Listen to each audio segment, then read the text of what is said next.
It has been said that when in the course of human events, an oppression so revolts its subjects that it becomes necessary to alter or abolish the means of that tyranny. Is it that time when our Bill of Rights is defiled every day? When our adventures abroad threaten our security at home? When the Federal Reserve keeps our free nation enslaved by debt?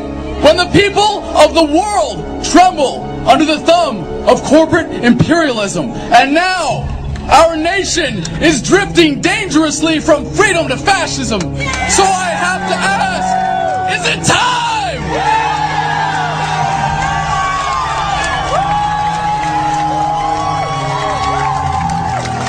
The time is now. The threat is clear. The bands of tyranny are tightening around America, and it is our duty to resist. As empowered patriots, let us take stock of our commitment to the ideals upon which this country was founded. America without her freedoms is like a body without a soul. The challenge before the freedom movement is no less than to bring about a revolution of values, inspire a renaissance of American politics, and breathe new life into the tortured body of our nation. We will meet that challenge with courage and love, and as always, we the people will prevail!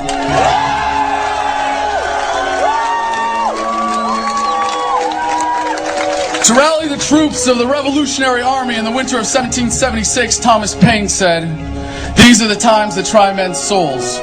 The summer soldier and the sunshine patriot will, in this crisis, shrink from the service of their country. But he that stands by it now deserves the love and thanks of man and woman. Tyranny, like hell, is not easily conquered." As Iraq veterans against the war, we are resisting an occupation we once risked our lives for. We swore to support and defend the Constitution of the United States of America, but we found out the hard way that the greatest enemies of the Constitution are not to be found in the sands of some far-off land, but rather right here at home!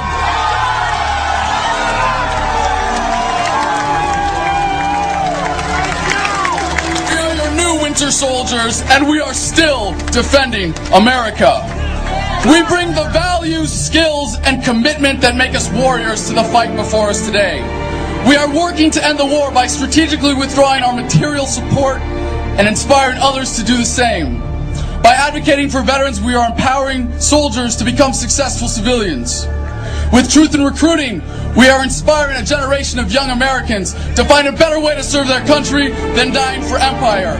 And by supporting those who are actively resisting, we inspire further resistance and ensure that soldiers still have the right, as is their duty, to disobey illegal orders. I will not tell you that the Band-Aids applied by Democrats and Republicans will heal us.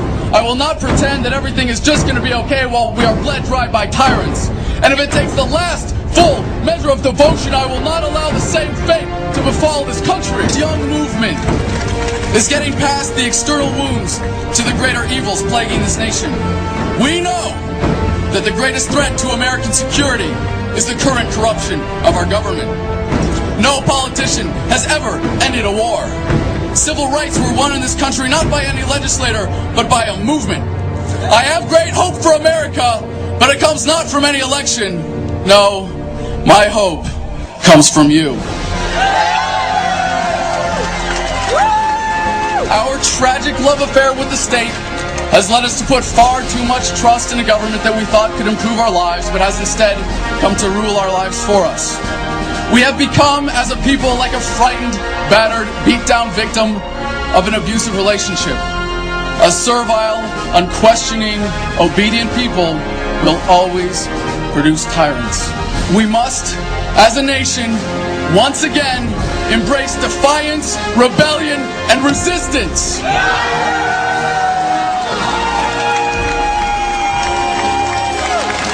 Every day, more and more Americans are avoiding unenforceable taxes, leaving government jobs out of disgust, and sending their kids to college instead of combat. But our efforts as a movement must become unified and deliberate to fully withdraw our support and compliance. be it with your lives, labor, or tax dollars, stop investing in your own oppression. Guard your communities from the police state. Don't waste a single vote or a single dollar on the two-party system. Do not be content merely to grumble and to march while they are using fear, force, and violence as weapons of oppression. We must embrace the opportunity to resist civilly while we still can.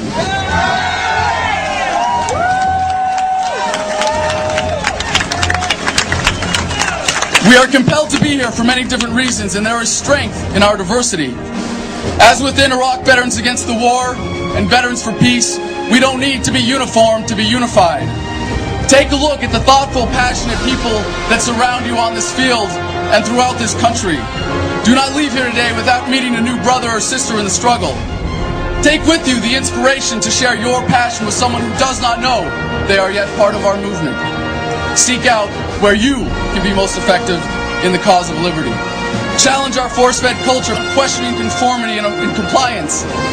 And embrace a world that is not defined by the politics of fear, our obedience-producing schools, or the false prophets of the corporate media.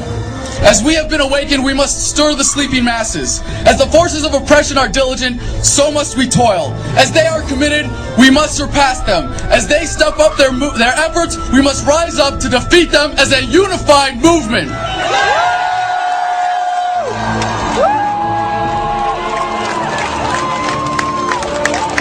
We have been labeled rebels, traitors, enemies of the state. All terms King George would have used to vilify our founders. I, for one, will always rebel against oppression, a traitor only to tyranny, and I would be remiss to not make myself the enemy of a state that so blatantly tramples our freedoms. American values have been nearly vanquished by consumerism, militarism, and authoritarianism. Yellow ribbons and lapel pins will not save this country. When injustice becomes law, resistance becomes duty. The utmost manifestation of love and devotion to America is today, as it always has been, resistance of tyranny. Resist we must, and resist we will. We will not be silent. We will not obey. We will not let our government destroy our humanity. We will not wait another moment in fear to stand up for what we know to be right. It is time we start meeting oppression with resistance. They cannot stop us. Humanity marches on. You can fight it or fight for it. When we say revolution, we say it with love.